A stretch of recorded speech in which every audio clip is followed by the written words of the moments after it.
We need to talk about Curtis Yarvin. I've been putting this podcast off for a while because I don't want to talk about Curtis Yarvin.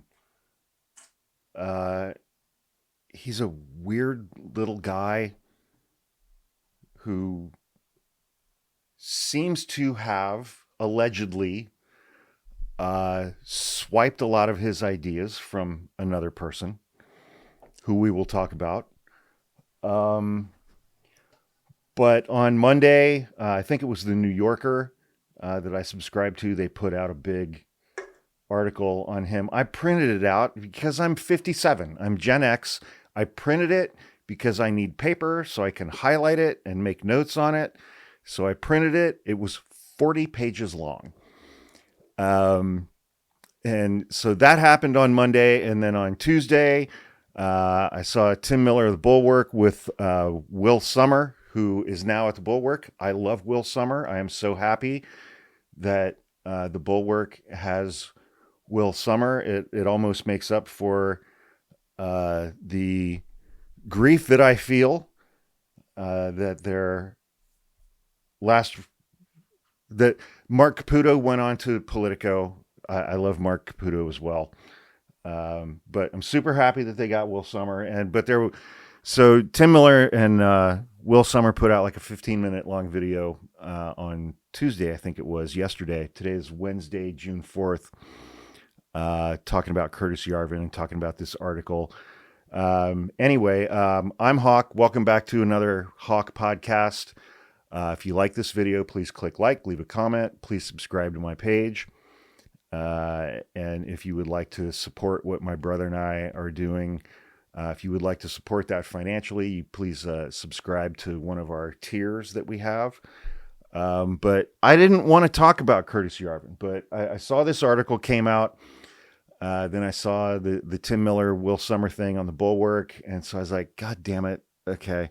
Because I had a whole stack of Curtis Yarvin stuff that's been sitting on my desk for a couple of months. I did not want to talk about Curtis Yarvin, but apparently this week we're going to talk about Curtis Yarvin because, he's popping up again.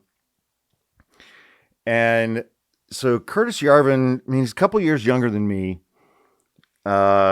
He's like 52, 53, something like that. He lives right across the Richmond Bridge from me over in Berkeley.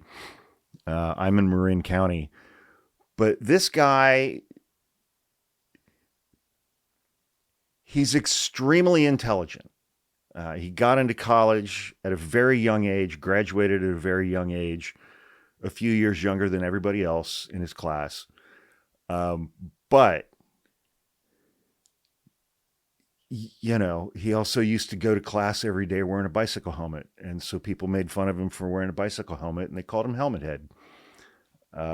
We'll get to that in a few moments as well. Anyway, he is very intelligent. He fashions himself as kind of a philosopher, a very high-minded thinker, who has some seriously fucked up ideas on how to govern the United States of America, or not govern the United States of America, as the case may be.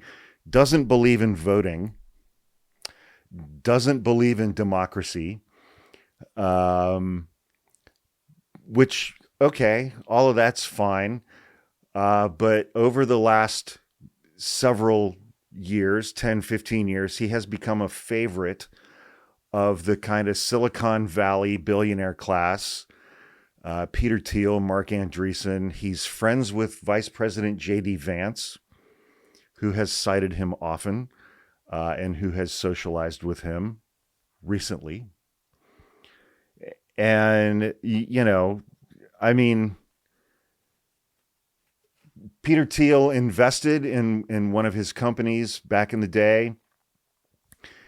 Peter Thiel, a billionaire, Silicon Valley billionaire guy, started PayPal, very early investor in Facebook. Elon Musk likes this guy as well and his ideas. And, he thinks that the small d democratic experiment in the United States has failed. And we need to replace it with a cross between a tech CEO and a king. And he has multiple inroads into the Donald Trump administration. Again, not the least of which is the Vice President of the United States of America, JD Vance, who apparently puts down his obsession with women of childbearing age who are not yet currently pregnant or who have too many cats when he is focusing his attention on the intellectual stylings of Curtis Yarvin.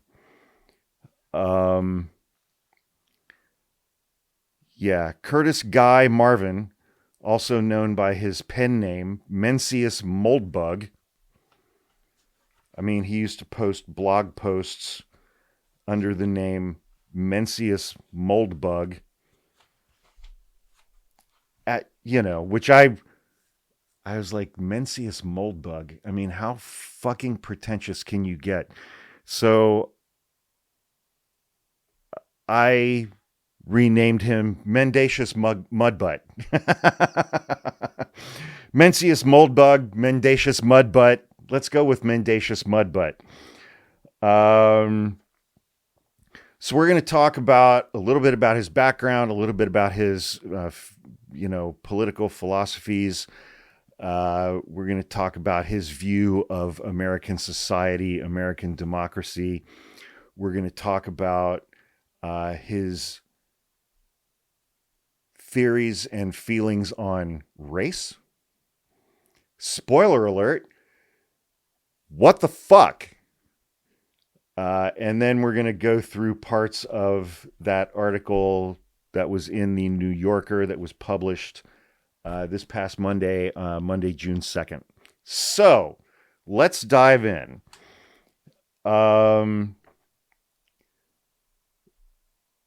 I'm going to skip around a little bit and just throw in some random things here in the beginning, and then it'll get more focused here in a few minutes. In his blog, Unqualified Reservations, which he wrote from 2007 to 2014, and in his later newsletter, Gray Mirror, which he started in 2020, he argues that American democracy is a failed experiment that should be replaced by an accountable monarchy similar to the governance structure of corporations. He has defended the institution of slavery and has suggested that certain races may be more naturally inclined towards servitude than others. He has claimed that whites have higher IQs than black people, but does not consider himself to be a white nationalist. He is a critic of the U.S. civil rights programs and has called the civil rights movement a black rage industry. Political strategist Steve Bannon has read and admired his work, and U.S. Vice President JD Vance has cited Yarvin as an influence himself. In January 2025, Mr. Yarvin attended a Trump inaugural gala in Washington. Politico reported that he was an informal guest of honor due to his outsized influence over the Trumpian right. What the fuck? Okay. Here we go. Neo-reactionary blogging. I am a neo-reactionist and I blog. Yarvin's reading of Thomas Carlyle convinced him that libertarianism was a doomed project without the inclusion of authoritarianism. And Hans Hermann Hoppe, his name's going to come back up because according to people who knew Mr. Yarvin back in the day, Hans Hermann Hoppe is where Curtis Yarvin swiped most of his ideas. Hans Hermann Hoppe's 2001 book, Democracy, the God That Failed, marked Yarvin's first break with democracy. I'm struggling right now, realizing that I am 9 minutes and 54 seconds into a podcast episode that's probably going to last between 50 and 60 minutes. I'm struggling right now with the number of times over the next 40 or 50 minutes I'm going to have to say the word Yarvin. In the 2000s, the failures of U.S.-led nation building in Iraq and Afghanistan strengthened Yarvin's anti-democratic views.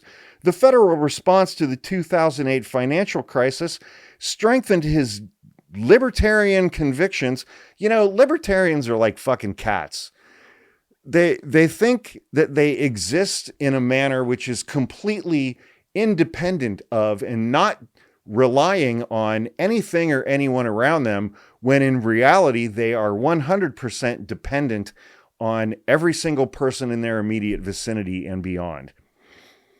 And Barack Obama's election as U.S. president later that year reinforced his belief that history inevitably progresses towards left-leaning societies. Gosh, I wonder why that might be, because people on the left have empathy. That's it. That's really the only difference. People on the left have empathy for people other than themselves. People who might have only progressed to a certain lower station in life or have faced struggles that other people have not faced and should be cut some fucking slack. There we go.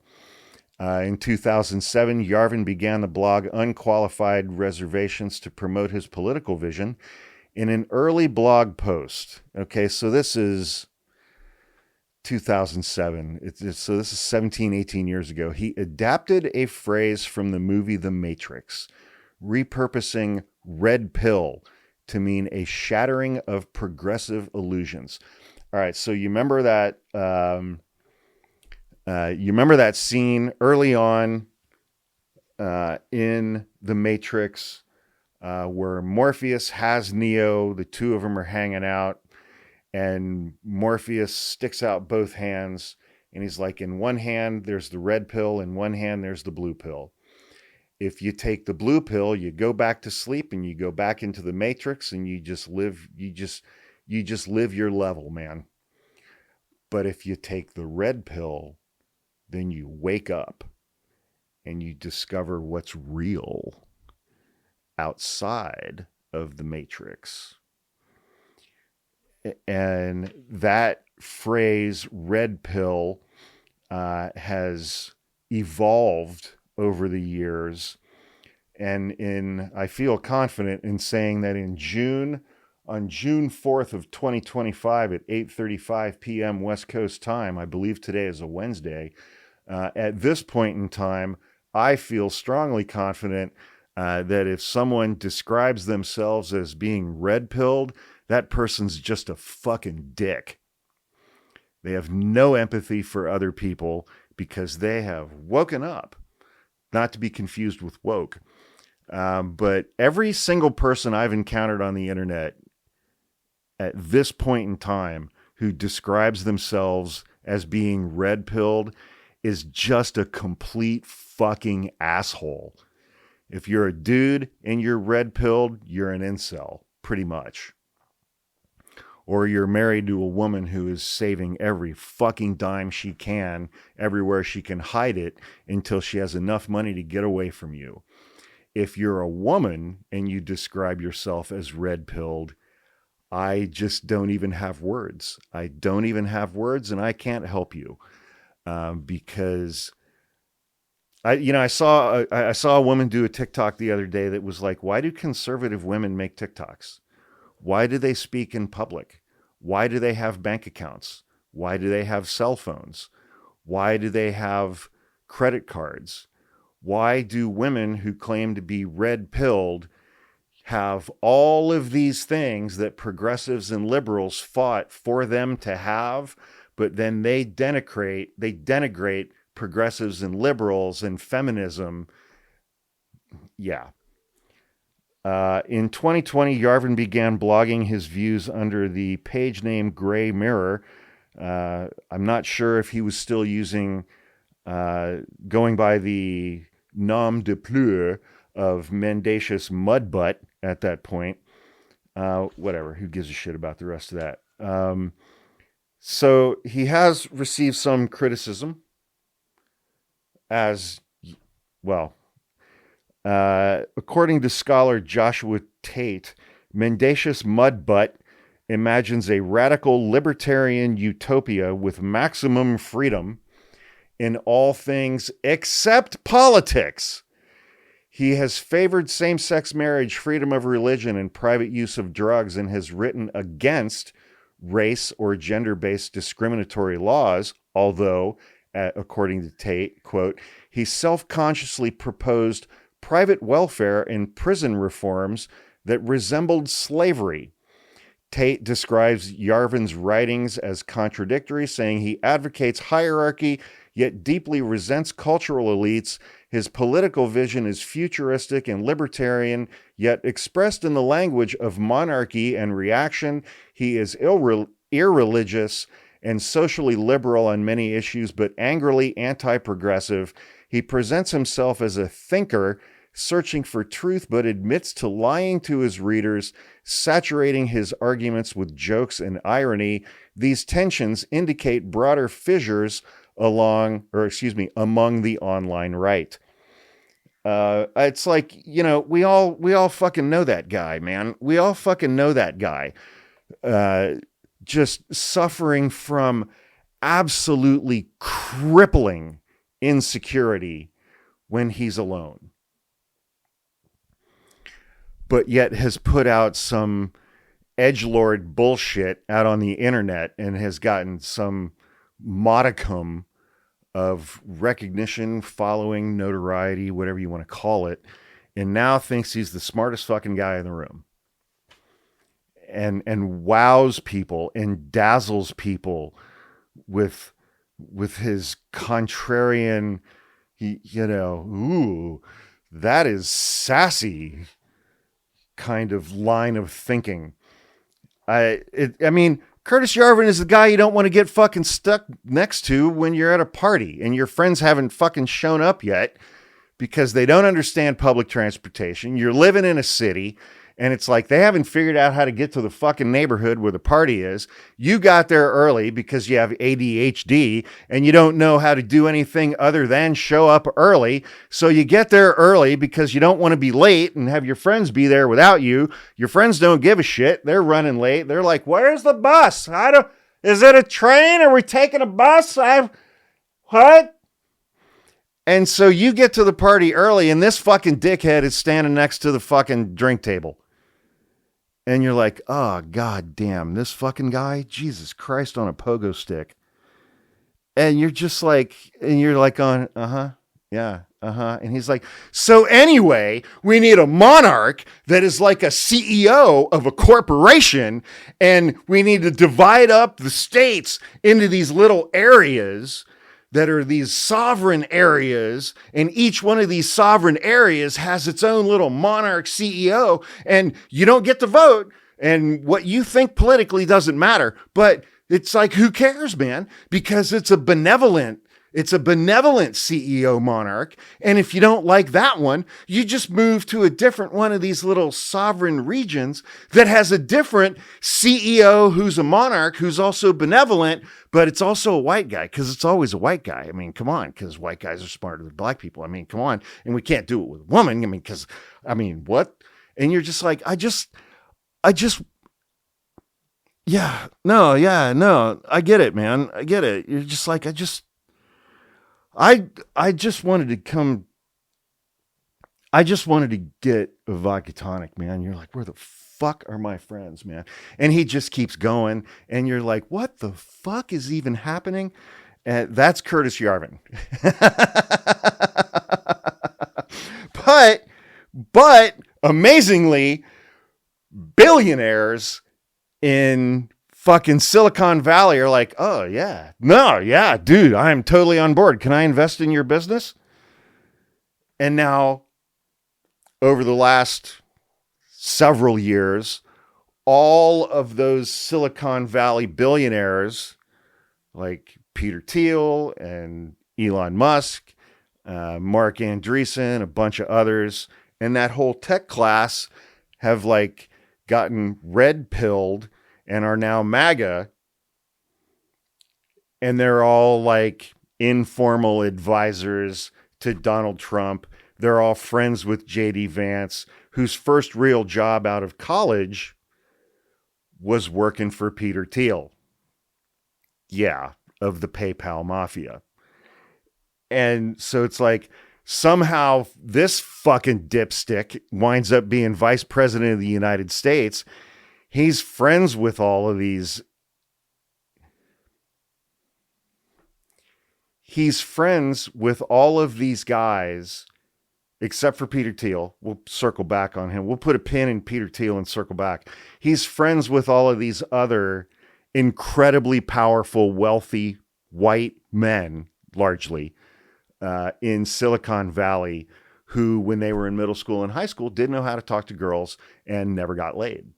And that damaged all of them profoundly, such that when they became millionaires, they're like, well, I should be allowed to run the entire country, because I've now proven how smart and how brilliant and what a genius that I am, because now I'm a billionaire. I had a good idea 20 years ago, and now I'm a billionaire. So that qualifies me to run the entirety of the United States of America without anybody, without any of these pesky checks and balances and all of that shit.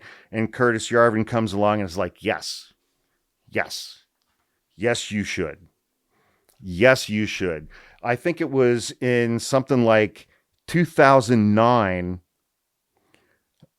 Peter Thiel wrote an essay in which he said the following. Because it's like he's a tech CEO. He's running multiple companies. He's an incredibly wealthy billionaire.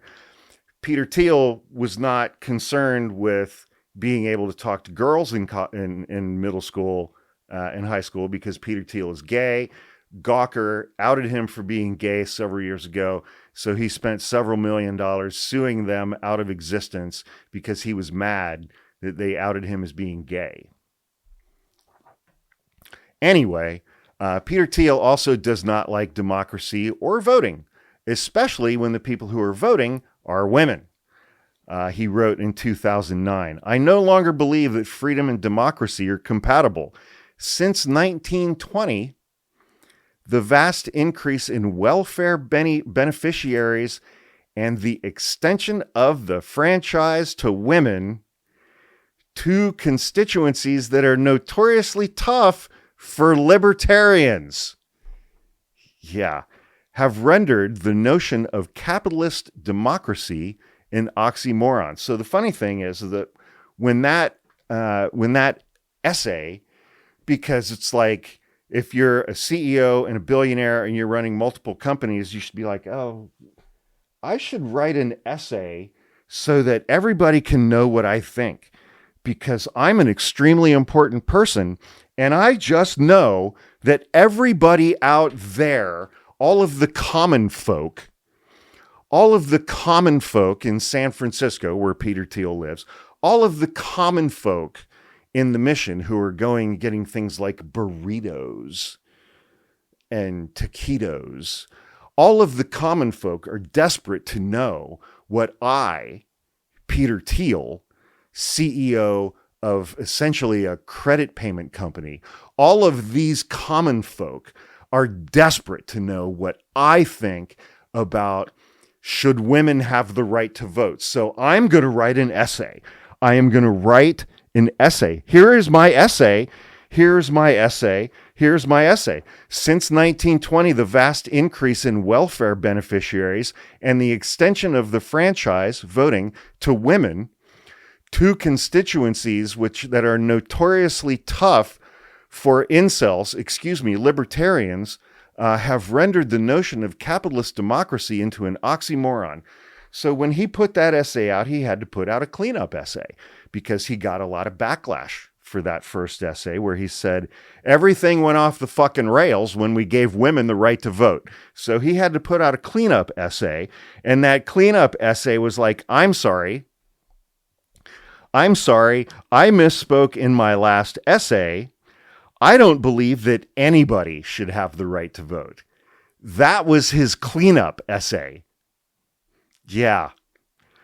He starts off with, everything got fucked up when we gave women the right to vote. He got a whole ton of backlash. And he's like, I'm sorry, let me clean that up. I don't think that anybody should be allowed to vote. Yeah. Peter Thiel donated something like $15 or $20 million a couple of years ago to JD Vance's Senate campaign in the state of Ohio, which is my home state. That's where I was born. That's where I grew up. That's where I went to college. That's where I went to law school. And then I got the fuck out and moved to San Francisco like a normal person.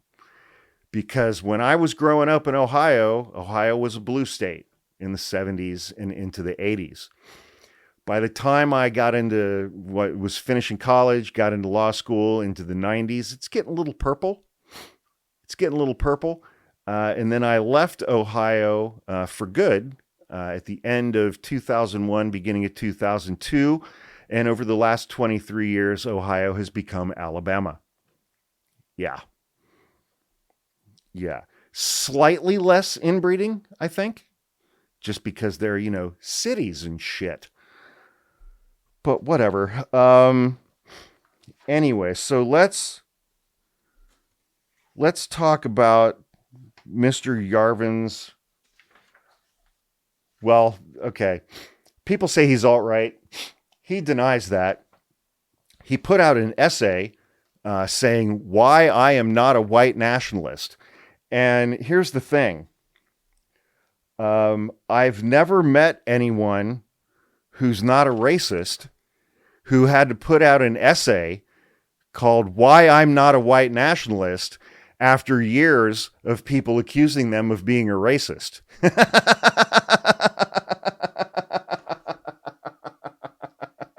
Yeah, I mean, the fucker might as well have just put out an essay titled I'm not racist, but.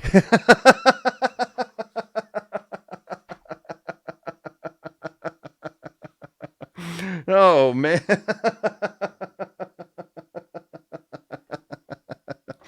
Anyway, views on race. Yarvin has alleged that whites have higher IQs than blacks for genetic reasons. He has been described as a modern-day supporter of slavery, a description that he disputes. Okay. He has claimed that some races are more suited to slavery than others. In a post that linked approvingly to Steve Saylor and Jared Taylor, well, those guys ought to form a band, Saylor and Taylor. He wrote, "It should be obvious that although I am not a white nationalist, I am not exactly allergic to that stuff." He wrote that down and put it on the internet and was like, that'll convince people that I'm not a racist. In 2009, he wrote that since U.S. civil rights programs were, quote, applied to populations with recent hunter-gatherer ancestry and no great reputation for sturdy moral fiber, the result was absolute human garbage. Jesus Christ on a pogo stick. Oh my God. He followed up his essay titled Why I'm Not a White Nationalist with an essay titled Why I Am Not an Anti-Semite.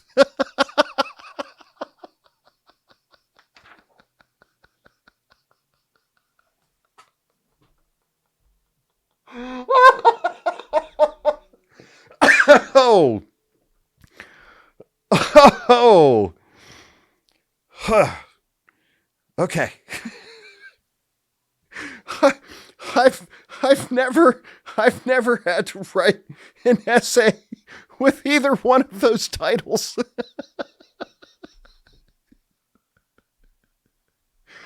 Oh my God. What the fuck is even happening? Okay. Fucking get it together, Hawk. Jesus Christ. Okay. What are Curtis Yarvin's core political beliefs?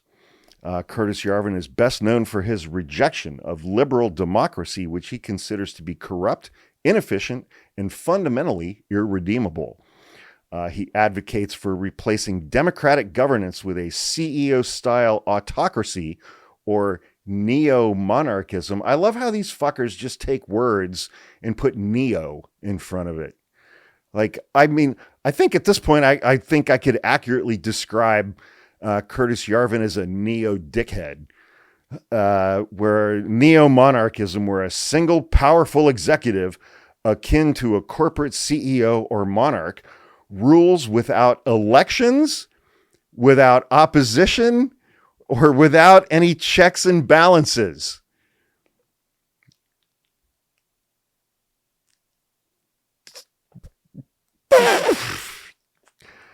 Yarvin's ideal... Yarvin.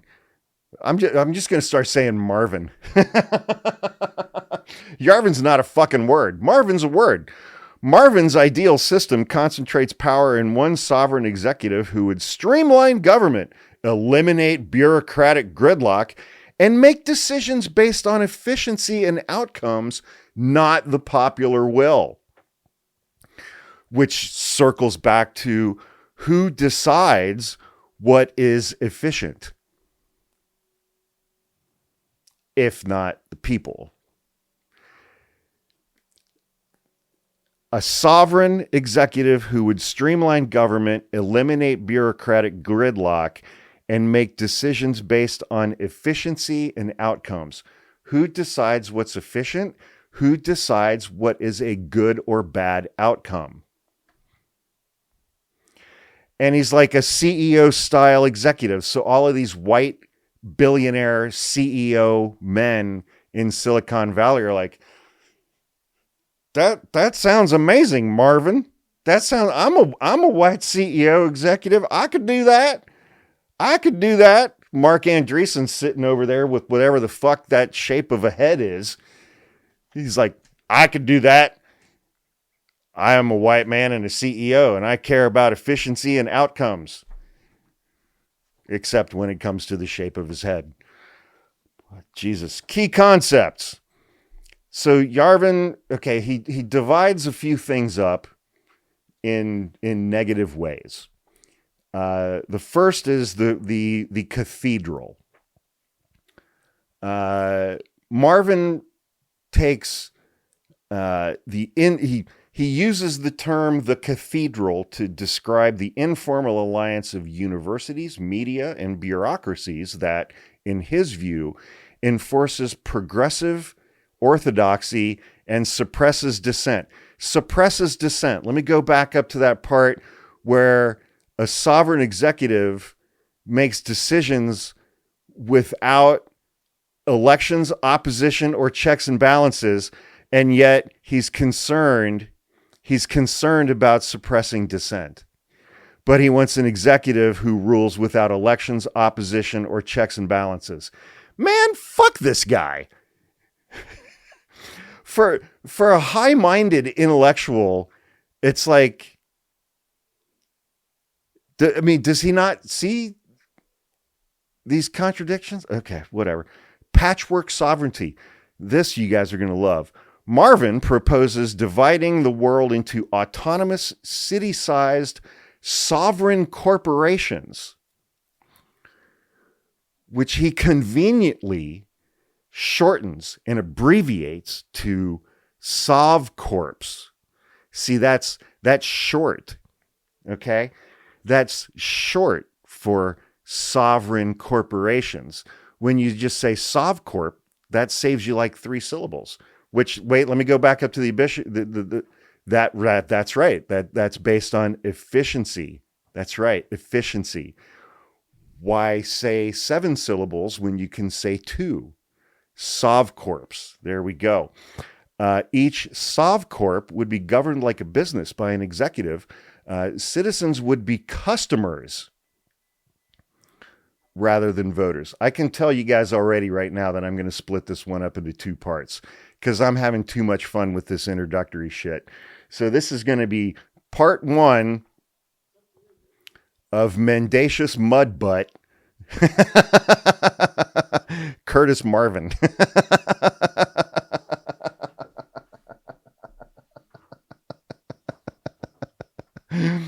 Citizens would be customers rather than voters, able to leave their SovCorp and go to a different SovCorp, but with no democratic input or protections.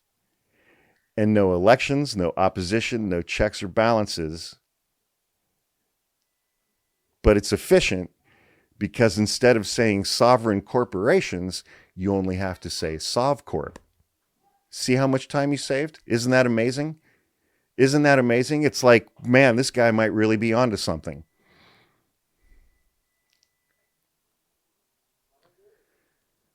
Yarvin believes democracy incentivizes short-term thinking, creates unnecessary complexity, and leads to political gridlocks.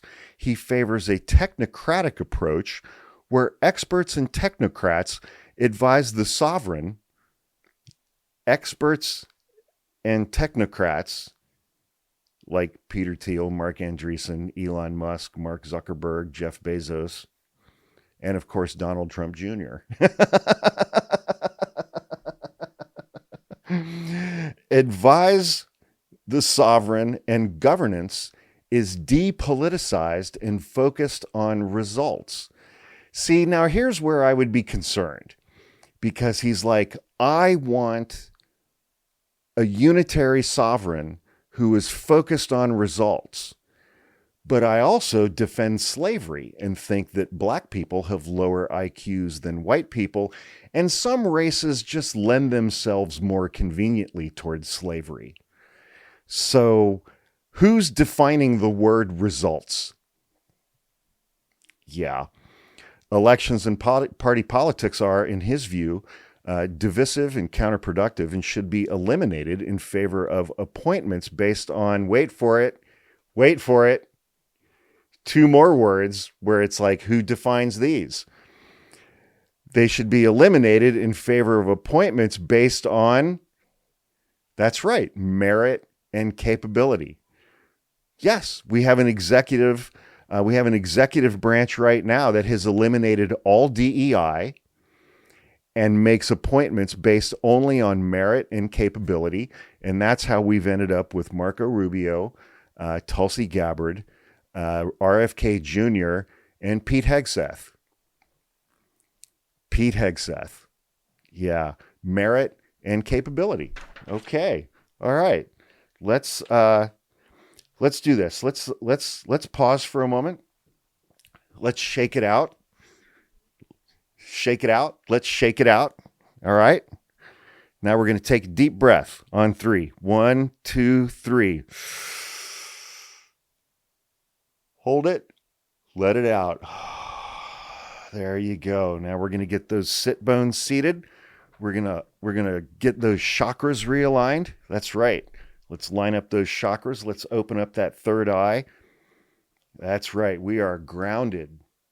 Yes, we are grounded with our sit bones.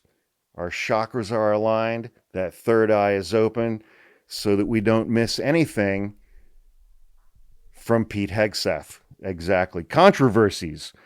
Yarvin has been criticized for promoting human biodiversity, a euphemism for race-based intelligence theories, and for providing intellectual cover for racist and elitist worldviews, though he denies being a white nationalist. If somebody accused me of being a racist, I would not respond with, that is not true. I am not a white nationalist. I would respond with, I'm not a racist. It reminds me, and I talked about this a couple of weeks ago in a TikTok, it reminds me of a time when I was still in law school. I was working with my mom. She had her own practice, and she was representing some client who, I'm sure she was representing her for free because my mom had a big heart in some case. And this woman who was very poor and was not very educated just burst into our office one day, and she's like, I have a new case. I want to sue my neighbor for defamation. And we were like, okay, what did your neighbor say about you? And she was like, my neighbor called me a slut and a dog fucker, and I am not a slut.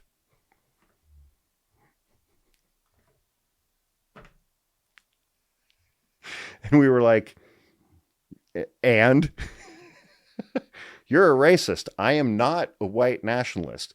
Well, nobody said anything about nationalism in that. Okay, whatever. Never mind. As part of Marvin's vision is the complete reboot of the federal government. He has proposed strategies like the acronym RAGE, which here's what I want you to envision right now. RAGE stands for Retire All Government Employees.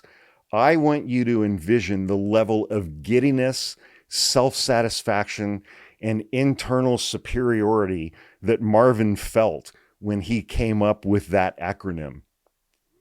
Because, he thought he just came up with the best thing that had ever been invented. RAGE, Retire All Government Employees, which would involve firing the entire federal workforce and replacing them with loyalists to the new regime. Where have you heard that before? Project 2025.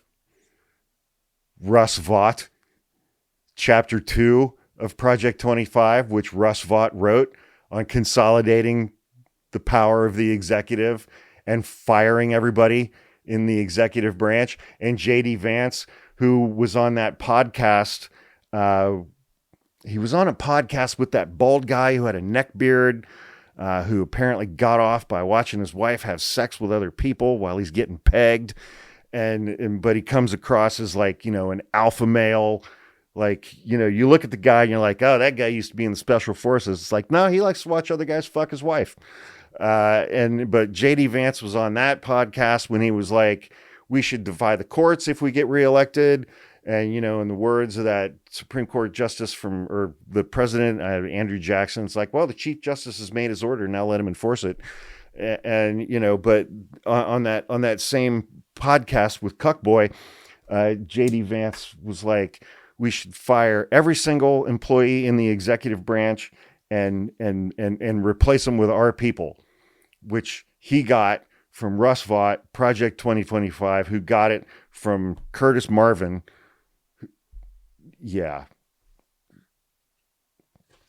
So, okay, fire everybody and replace them with our people. All right. Social hierarchy and elitism. Marvin rejects political equality, favoring a rigid social hierarchy and elite rule, even though he hates elitists. Unless they invite him to their parties. Yeah. If the elitists invite Marvin to their parties, then Marvin loves the elitists. And if the elitists invest in his bullshit startups or whatever, then he loves the elitists. He believes order and stratification are necessary for a stable society. Where do you think black and brown people and women fit in Marvin's stratification of society, let alone the LGBTQ community or the disabled or immigrants? And that only capable individuals should govern. Again, there's another one of those words. Who defines the word capable? Who defines the word capable? Marvin uses selective historical examples to argue that monarchies and autocracies have not typically resulted in atrocities like the Holocaust. Not typically. So a few are going to slip through. Oh, that one got past me. That atrocity got by me. What the fuck, man? Suggesting that modern day society is less prone to such barbarism.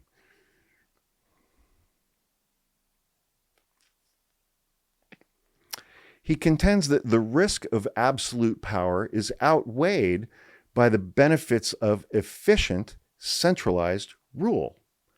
If Americans want to change their government, they're going to have to get over their dictator phobia, said Curtis Marvin. In summary, and we're going to wrap up this part 1, and then I'll do a part 2 in a couple days. There's just, we haven't even gotten to the Dark Enlightenment, or all this other dipshit. How he's a house. somebody described him as Peter Thiel's court jester. And we got to talk about his relationship with Peter Thiel, his relationship with Mark Andreessen, and that Semaphore article. So go look this up. There was an article in Semaphore published on April 27th. It was written by Ben Smith. It's called The Group Chats That Changed America. That's your homework assignment for episode 2 on Curtis Yarvin. In summary, Marvin's core belief is that democracy is irredeemable and should be replaced by a strong technocratic autocracy led by a CEO-like figure with institutions purged of democratic influence and restructured for order, efficiency, and elite control, along with doing away with things like voting, self-expression, participating in democracy, and self-governance. God, Jesus, what do you think this dickhead does for fun on like a Sunday morning? Or like a Saturday afternoon? He lives in the Bay Area. He lives in Berkeley, okay? It's like it's a Saturday afternoon. He's got a free day. He doesn't have to do anything in the world. What do you think Curtis Yarvin does for fun? Mendacious Mudbutt. What does Mendacious Mudbutt do for fun on a Saturday afternoon? I feel like he goes to a meadow and strangles bunnies, but I could be wrong on that. I hope I'm wrong on that. I mean, it's either that or giving Mark Andreessen a hand job in a fucking Walgreens parking lot, but allegedly. I'm just asking questions here, guys. I'm just asking questions about Mendacious Mudbutt. I'm just asking questions. So anyway, that wraps up part 1 on Curtis Yarvin Yarvin, Mendacious Mudbutt. Good God, man. Anyway, if you enjoyed this video and for some fucked up reason would like to see more videos like this one,